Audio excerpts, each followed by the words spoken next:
how can we have connective conversations about race? That's the question we're going to be addressing today on Flourishment. I'm your host, Tina Yeager. Flourishment is sponsored by Access More. Do you want to go deeper in your faith even while you're on the go? No matter how busy the season you're in, Access More has a library of faith-based podcasts to help you grow spiritually. With podcasts from Christian thought leaders such as Christine Caine, Lisa Harper, Taryn Wells, and Bob Goff. You can hear podcasts on religion, culture, family, entertainment, and so much more. Access More gives you a safe space to find inspiring conversations about faith. Start listening today at accessmore.com. Today, I have joining with me Dr. Saundra Dalton-Smith, author and co-author of the book Colorful Connections, 12 Questions About Race That Open Healthy Conversations. Her co-author, Lori Roleveld, was not able to be here today, but we will be having her join us in spirit as we are discussing the content of this book. Welcome, Dr. Smith. I'm so thrilled to have you on Flourishment today. It is my pleasure to be here with you, Tina. So tell me how you got involved in discussing this conversation about race. And I know that from reading the material that you sent that Lori Roleveld is not someone that you knew well before you started the endeavor of writing this book. How did you begin this process of writing about such a difficult topic with someone you didn't know very well? Well, that was the pull between us that I think that led us to even wanting to write together, that it was going to be just as we were asking the people who would one day read the book. How do you have conversations with people you don't know well? Not just your family and your friends and those that you agree with, but those people that are in your environment, that are in your world, that you don't yet have relationship with, who don't look like you, who may have different cultural, ethnic backgrounds, but you have some commonalities. And in our case, it was our faith. So Lori and I, we are both authors. We share an agent. However, we'd only met once in the past 5 years. And so we had one breakfast meeting where we didn't even sit beside each other. We were just kind of in a group together with our agent. And around the time of 2020, when there was so much just racial upheaval and so much tension and conversations around race, Lori, her book is called The Art of Hard Conversations, one of her recent books. And so people were asking her about, how do I have this conversation? Because it is a hard conversation. It's something that many of us feel a lot of discomfort with. She wrote a blog post, and that blog post was very popular, garnered some attention. And from that, a publisher asked her to consider writing a book about it. But they did specifically suggest that she do it with a person of color to have some balance, so to speak, with the book. And so, in Lori's own words, she said in other interviews, it's like, well, I don't really know very many authors of color that I could even reach out to. And immediately your name came to mind. So I received an email one day that simply stated, hey, you may know me remotely, but she spelled out her case. She mentioned that this was something that she had a heart for, that she wanted to understand how to help people more with these hard conversations as it related to race. But we agreed to go into this endeavor together as basically two strangers having the conversation in real time, so people could see the highs and the lows, the disagreements, the agreements, and how we navigated that time together. Been reading Colorful Connections, and I have really appreciated the transparency that each of you have shared in the chapters. And it's apparent that this was not necessarily a smooth process, that some of it was messy as you started to untangle how each of you felt. How did you navigate that together with somebody that you didn't know? That had to be very difficult and uncomfortable. It was. There were some moments that were very tense and messy and required us to really grow. And I feel like that is at the very core of it. Before we started the writing, both of us kind of sat down and set some ground rules, so to speak, in that we're not going to get to a place where one person's angry and doesn't express that. I think it's not feeling the liberty to share what you're feeling and be able to work through those emotions is part of the problem that we're facing. We agreed that we were not going to be quick to be offended, because I think that is a huge issue within our culture right now. We take offense very quickly. We made a point of honoring each other's need to be heard. And so rather than automatically deciding that we were going to dismiss whatever the other person says if we don't agree with it, we're going to let them have voice. And we're going to allow ourselves to look at the situation from the standpoint of what is the best way I could love this person with where they're coming at into the conversation. So it really just took some of the limitations off, in that when I felt anger arise, or when I felt judgment arise, or when I felt like I could potentially become offended, to take a moment to take a step back, evaluate what it in me is even causing some of the reaction I'm feeling. And how can I take what she has said and either help her to be able to see how it makes me feel in a way that doesn't condemn her, but lets her know to be able to love me more effectively is going to require you to understand what that statement does to me. And so there was a lot of growth. And, growth is not always comfortable, but it does take you to a better place. I love that you are putting the word love as a priority in the way that you're presenting this topic, because the topic's been presented before of racial connections and racial tension, but you and Lori are presenting this matter in the context of creating safe spaces for conversations where love and respect are honored in those conversations. And I also love that you have made listening to one another a priority in how you endeavor into having conversations with people who are different from you. Will you talk about the art of listening a little bit? Yeah, that was one of the very first components we felt like were absolutely needed for this process. We look at 3 different areas where we feel like entry points where people come into these conversations. Some people don't have any experience, just like, Lori lives in Rhode Island, I live in Alabama. Racial topics are very common discussions in Alabama, not so much in Rhode Island. And so, we're each coming at different standpoints with it. And so the first step for many of us is, what's an entry point that doesn't require me to already have a level of comfort? And that's listening. You can listen to someone's conversation. You can listen to someone telling their story or their experiences without having to have the expectation that you know the answers or that you can solve the problem. It takes a lot of pressure off for someone who is just starting out in these types of conversations. And from that, we talk about listening. And then the next stage is learning, where you learn how to kind of voice your own experiences in ways that you don't feel like are confrontational. And then the final stage of that is leading. So listening, learning, and leading. And, to be a leader in this topic, in this area, you do have to get to a place where you are not so reactive. That you are not so reactive when something doesn't sound the way you want it to sound, that you're going to lash out because you feel wounded. So there's a level of maturity that occurs.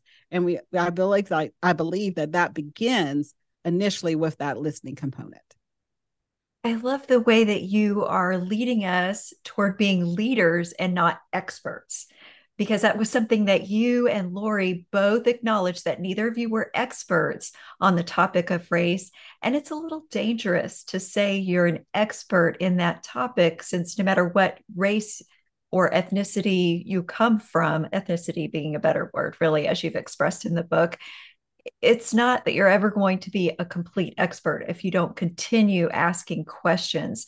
And in your book, you talk about how to ask better questions to lead forward, to move forward, to grow in connectivity. Can you talk a little bit about how to ask better questions? Yes, we actually opened the book with this very concept of asking better questions, because when we both sat down to even contemplate if this is something we should do, the initial question that popped up was, are we racist? Are either one of us kind of leaning off of racist tendencies?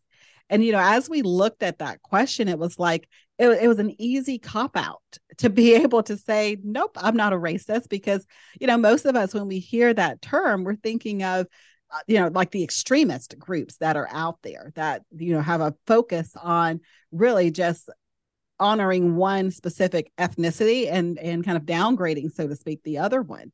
And so when you ask a question like that, it gives you an opportunity to say, well, this isn't my issue.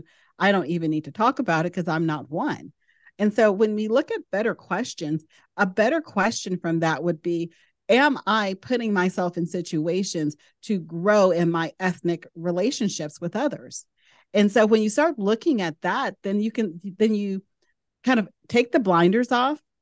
It requires you to actually look at your own relationships. How many of your relationships are with people who don't look like you? Do you have a tendency to do in groups and out groups that we talk about in the book? When you walk into a room, is your tendency to gravitate toward people who look like you because that's a comfort zone? And there's nothing wrong with that. That's the reality of kind of psychology and social psychology. But if you're aware of that, then you can understand how things like bias and how things like unconscious discrimination can occur because you're gravitating toward an in-group that you identify with. And it doesn't make you a bad person, but it does mean that you need to be aware of those things so that you are more conscious of when it occurs. And then you can proactively do the things necessary to invite in opportunities for inclusivity and diversity and expanding, your own social groups. So better questions are not ones that invite a yes or no answer. They're questions that are growth oriented, that are open-ended questions that promote you to look inside and be introspective and think, how can I be better at this? Not, am I this or am I that, right? Absolutely. And that's throughout the book, Colorful Connections, at the end of every chapter, we actually have those type of reflection questions that help you to actually go back into your own process and evaluate what is the answer to this as it relates to this particular topic, because we cover so many things, from how do I love somebody better? How do I be slow to offend? How do I become a better listener? How do I build legacy within my family to have more diversity and more ethnic sense and cultural sensitivity? Questions like, how do I avoid cancel culture? Because that's a big deal nowadays, in our world. There's so many different questions now that are so much more important than, am I a racist or something along those lines, where you can just check out and say, this is not my problem, because I can say no. We really believe that the need for diversity within the church and the body of Christ is such an important topic that none of us should be able to check no and kind of just remove ourselves from the conversation. We need everyone aware of their place in helping to expand that part of us. So how can I be more inclusive? And that leads me to the next question that I would like to add to your interview here is, who would this be a good group study for? Would you be able to invite ministry groups? Would you be able to invite maybe people that are in prisons or any level of conflict or background, whether it's people who don't ask these questions, don't know how to ask these questions, or people who are seeking how to better include different kinds of people in their congregations, in their workplaces, in their institutions of charity? Yeah, that's such a great question. And even just within our own writing of the book, we recognize that this wasn't just a black and white type issue. Within the book, we asked over 12 different authors and speakers and pastors, men and women, to join us and to lend their voices to it. Because when we look at this, we do see it as something that groups can sit together and have conversation with. But we want those groups to be authentic groups that people feel are areas where they are safe. And so it could be a group of people who are all the same race. And I think that's something that some people don't often think about. The purpose isn't necessarily to force you to go out and create relationships that are inauthentic. The book is focused around expanding your view on having conversations about race and evaluating why you feel the way you feel about certain things, and how can you emulate the life of Jesus and how he loved people and how he cared for people and how he interacted with people from different cultures. How can you do the same in your spheres of influence? So for groups, it could be a group of moms, it could be a group of ministry leaders, it could be a Sunday school group that gets together. It's your current authentic groups that you are already naturally engaged in, bringing the topic up. Because what we find is that oftentimes it's a topic that's never brought to light because people have a fear of strife. They have a fear of it going sideways and not being well received. But to introduce the topic in a way that is more life-giving and less of a contention point. So how can people get a copy of Colorful Connections? Yes, they can visit our website, colorfulconnectionsbook.com. From there, we have links to all the different places, Amazon, Barnes & Nobles, christianbooks.com, and there's also links to both myself and Lori's websites. So, Dr. Smith, you have your own podcast. You have a lot of other ministry things that you are involved in. How can people stay in touch with you? My main website is ichoosemybestlife.com. And so I always welcome people to start there first. They can connect with the podcast. The podcast is of the same name, I Choose My Best Life podcast, and learn about all the different resources that are available. So as we continue this conversation about how to have connective conversations about race, let's dive into some of those ground rules that you want to set when you're having these healthy conversations to invite people to be more inclusive, to self-examine and determine where you might have some blind spots, and to grow together and become more well-rounded people, to become richer people by having more diverse relationships with others. What are some of the things that are key points that you want to put into those conversations beforehand so that you can make sure they're guided in the right direction? Yeah, that was one of the things that came from Lori's book, The Art of Hard Conversations. And it really boils around making sure that you enter into this process with someone who already knows kind of how it's going to progress along. For ourselves, some of the ground rules that we end up setting were, if in the process of going back and forth over a question, something specifically hurt me in some way or caused me to feel as if I was going to be offended or have some type of affront to not hold that in, because holding that in, what it does, it just creates a wound that never gets a chance to be healed. And you never get to bring that to light to be able to bring any type of resolution to it. And so it just becomes like this festering problem. And so a big one was just making sure that we kept the gates of communication open, even if that gate was allowing things through that we were not comfortable with, but to understand that we both had permission to say, this hurt me, or to have permission to say, I don't understand what you mean here, and to ask for clarification, or to have permission to say, I'm not sure I'm ready to discuss that right now, but I can discuss this right now. To be able to give some freedom within the conversation to push in at times and to back up at times, and to allow ourselves the opportunity to go through the conversation as part of the healing journey, because we all heal at different levels. We all heal at different stages and in different ways. And we have to be able to respect each other's healing process, because for myself, that's a big part of what these conversations are about. It's opening the door so that healing can come into places where wounds have been for too long.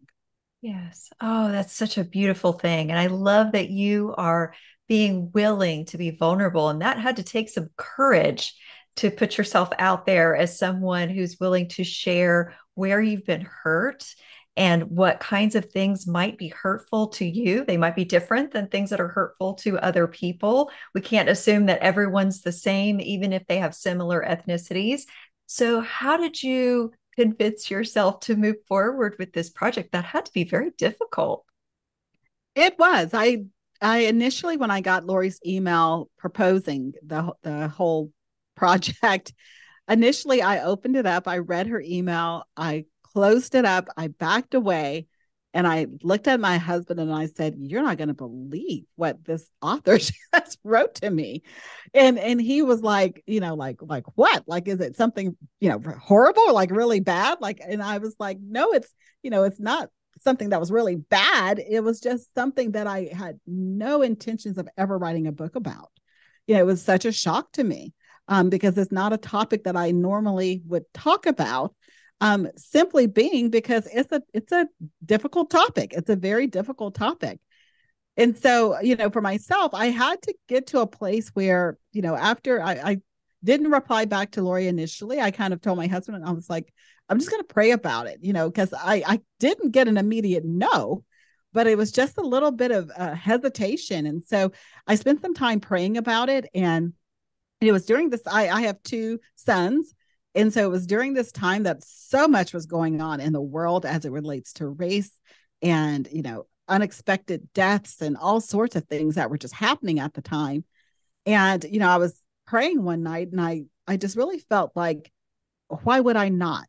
Why would I not take the opportunity to speak life into where there was so much death? That's a big part of my ministry. It's about affirming and giving alternative options. That's the whole I choose my best life. And I thought, in order to be able to see a world that I envision for my sons one day, I can't sit back and just assume other people are going to do what I wish they would do, or speak on the topics or write on the topics I wish somebody else would write on. Even if I'm not an expert in it, am I willing to research? Am I willing to dive deep? Am I willing to be vulnerable? Because if I'm not willing to do that, I shouldn't ask anyone else to do it either. I so admire your courage for being willing to put your heart before the things that would naturally be, our human response is to be risk averse. That's a natural human response. And for you to see love instead as the higher priority, and to see unity and healing and bringing people close and building bridges as a bigger priority than self-protection, that just needs to be recognized. So I also want to ask you, what would you say to that person who's listening, who would say, I just don't have the courage to speak on that topic to other people, to reach out to people who aren't like me, because I don't know how that conversation's going to go? How would you encourage that person to reach past their fear to building bridges of love?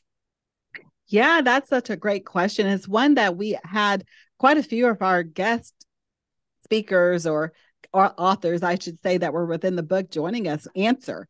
And I think it was either Joe Saxton or Jamie Ivey that actually said something along the lines of, if you don't feel comfortable entering into the conversation yourself, start with listening to voices that are different than your own.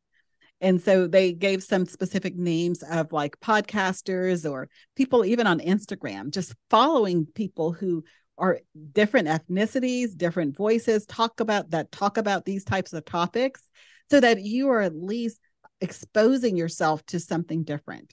And then you're basically starting with that listening first step, whether it's listening through a podcast or a radio show or teaching or training, you're allowing yourself to begin simply by exposing yourself to what other people are saying on the topic. So if someone is of a Caucasian race or a race that's had background in marginalization and oppression and abuse, would either of those spaces be places where they need to listen to their own heart and listen to the hearts of others? I think it doesn't matter which side of the ethnicity spectrum you're on. Everyone has to listen, because whether you are Caucasian, whether you are Asian, African American, Black, Latino, whatever paradigm you find yourself within, you can learn something by listening to someone else, because you have not experienced all there is to experience, because you haven't been all the different versions of people that you could be. So someone who is Black doesn't know what it's like to be Asian in the US. And, one of our guest authors that we had contributing, she spoke on this as it related to COVID, and people saying things like I'm trying to think how she termed it, the Chinese flu or something like the Chinese virus or whatever people were saying at the time. And she commented on how that made her feel. Well, I hadn't even thought too much about that when people said that.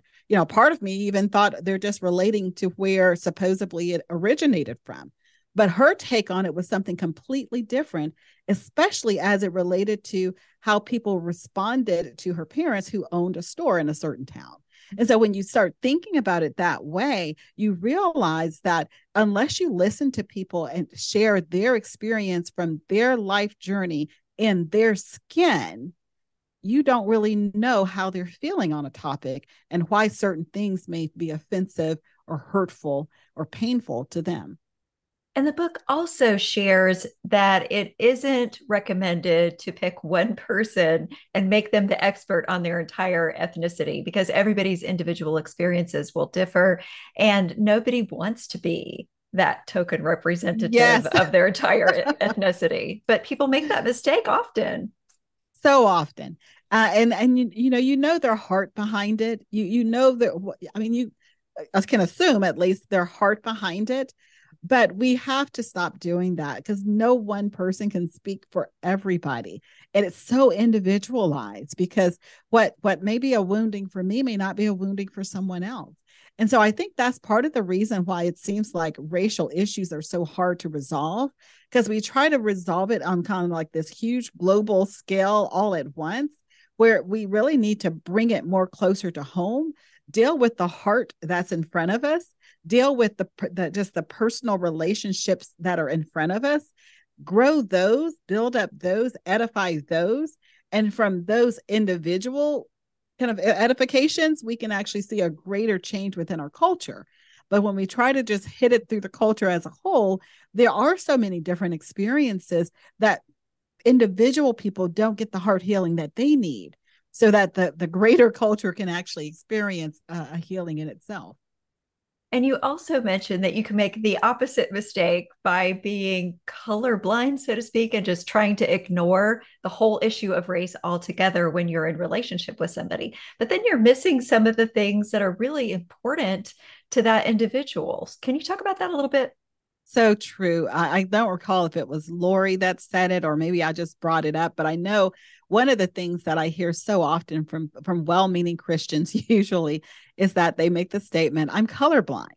They'll say, when I see you, I'm colorblind. I don't see a Black woman. It is a painful statement because basically you're saying that some of the things that make me the most of who I am are the very things you're ignoring about me, which means you're only choosing to see the parts of me that align with what you're comfortable with.